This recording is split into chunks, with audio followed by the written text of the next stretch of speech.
Nós já estamos de volta falando sobre um tema super interessante, que é a fitoterapia. E nada melhor do que conversar com quem entende do assunto, não é verdade?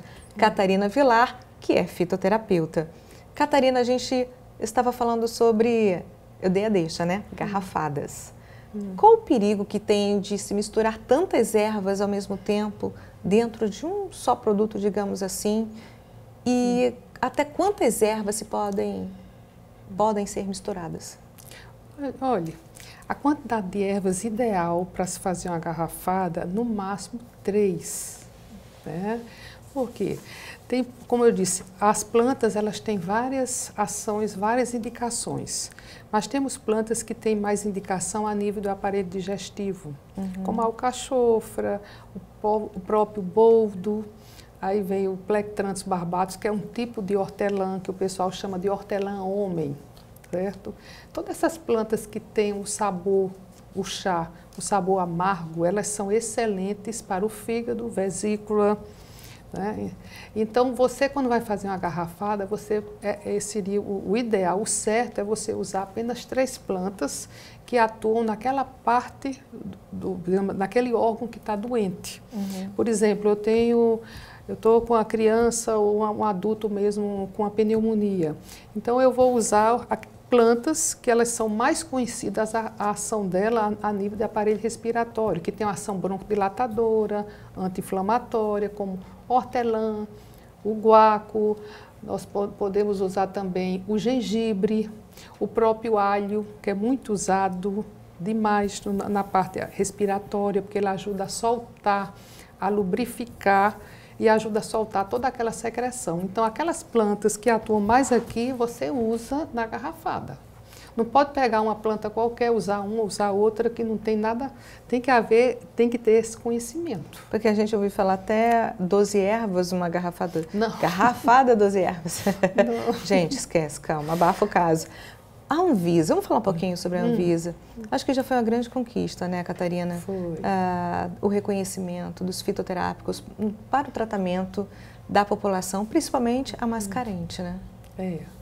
Hoje, até se for sobre a planta in natura, ela, é claro, ela sai realmente, o custo é barato para os pacientes. Mas hoje em dia, como a procura está crescendo cada vez mais, os fitoterápicos eles têm aumentado muito o custo deles, ou seja, o medicamento, a planta sob a forma de medicamento, como as cápsulas, as tinturas, a alcoolatura, pomada. Então, a procura está crescendo cada vez mais, porque há um movimento a nível de Brasil. Houve aquela aprovação da PIC, PNPIC, né, que é Programa Nacional de Práticas Integrativas. Então, com esse programa, ficou oficializado o tratamento à base de plantas medicinais, o fitoterápico, a homeopatia, a acupuntura. Então, já que essas práticas estão, digamos assim, oficializadas, existem as plantas que o governo já tem, que a gente chama RENSUS, aprovadas pelo SUS também, que são medicamentos que também alguns estados já recebem e o médico, no caso, já prescreve para o paciente. Então, digamos, com isso, a procura tem crescido e são poucas ainda a quantidade de farmácias que trabalham com esses medicamentos. Agora, sempre é melhor optar por comprar o medicamento, digamos assim, a planta, a erva, nessas farmácias, não é verdade? Ou casas de produtos naturais, porque essas ervas que são vendidas no meio da rua ou na feira, a gente não sabe, na verdade, o estado dessas plantas. Se tem fungo, se não tem, não é isso? Mesmo. Beleza. Percebe-se assim que a ciência ela está dando está com ouvidos mais apurados, né, em relação à fitoterapia. Pronto, eu gostaria que a senhora mesmo. falasse um pouquinho sobre isso. Olha, como foi oficializada essas práticas a nível de Brasil, até as pessoas do programa do SUS, né, eles têm procurado cada vez mais né? Eles já estão saturados de tanto medicamento sintético, químico, então a procura realmente surpreende nós que trabalhamos com práticas integrativas. Eles têm procurado, apesar de que não tenha medicamento ainda para o paciente do SUS. É prescrito e o paciente vai na farmácia comprar a medicação. Mas muitos que optam por esse tratamento estão tendo bons resultados, certo? E não pretendem voltar para a terapia, para outra prática, o medicamento alopático. Percebe-se, Catarina, que o uso dos medicamentos, das ervas medicinais, não são feitas tão somente o uso, né? Não é tão somente feito por pessoas mais simples, né? Como as pessoas do SUS, que dependem do SUS, mas também quem tem um poder aquisitivo bacana. Estão aderindo também, né, aos fitoterápicos? Tem muito e muito. Os consultórios particulares, eles têm procurado muito. Né? Eles procuram se informar e até, por incrível que pareça, mas até depressão, casos de depressão a gente recebe também. Muito caso de depressão, medicamentos que são já pacientes que já são dependentes de ansiolíticos, então eles querem sair, eles querem fazer um trabalho, né, nesse sentido. E tem algumas plantas que têm ação antidepressiva, associado a florais também, que é um outro tipo de tratamento, a homeopatia também. Quando você associa essas práticas junto também com a yoga, e aí vai meditação, há uma ação holística, ou seja, uma ação global. Quem pode exercer a fitoterapia? Para você exercer a fitoterapia, você tem que fazer um curso de pós-graduação, tem que ser capacitada. A Universidade Federal da Paraíba, ela oferece cursos de fitoterapia. Qual o tempo de duração? Hoje, geralmente, eles dizem 360 horas.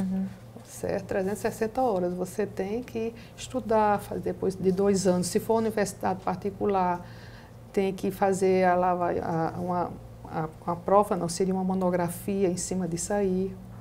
Mas tem que ter o conhecimento, a ação medicinal, as indicações e contraindicações das plantas. Por exemplo, uma mulher grávida, ela não pode tomar nenhum tipo de chá, porque já foi verificado, observado que até o capim-santo, ele tem uma ação relaxante, ele relaxa a parede uterina. E ela pode também ele tem uma ação abortiva. Então, sempre que vem uma grávida no nosso consultório, a gente diz, evita qualquer tipo de chá. Por mais, entre aspas, que eles acham, não, o chá é de planta natural, não faz mal, isso não existe. A planta medicinal, ela tem uma ação medicinal, ela tem uma ação terapêutica, ela é um medicamento. E como todo medicamento, ela tem a indicação e contraindicação. Catarina, quero agradecer a sua participação aqui no Viva Saúde, por sua disponibilidade de ter atendido o nosso chamado e se prontificado a responder essas perguntas, que eu tenho certeza que foram muito esclarecedoras para os nossos telespectadores. Pode contar. Estou aqui para divulgar mais ainda as práticas integrativas.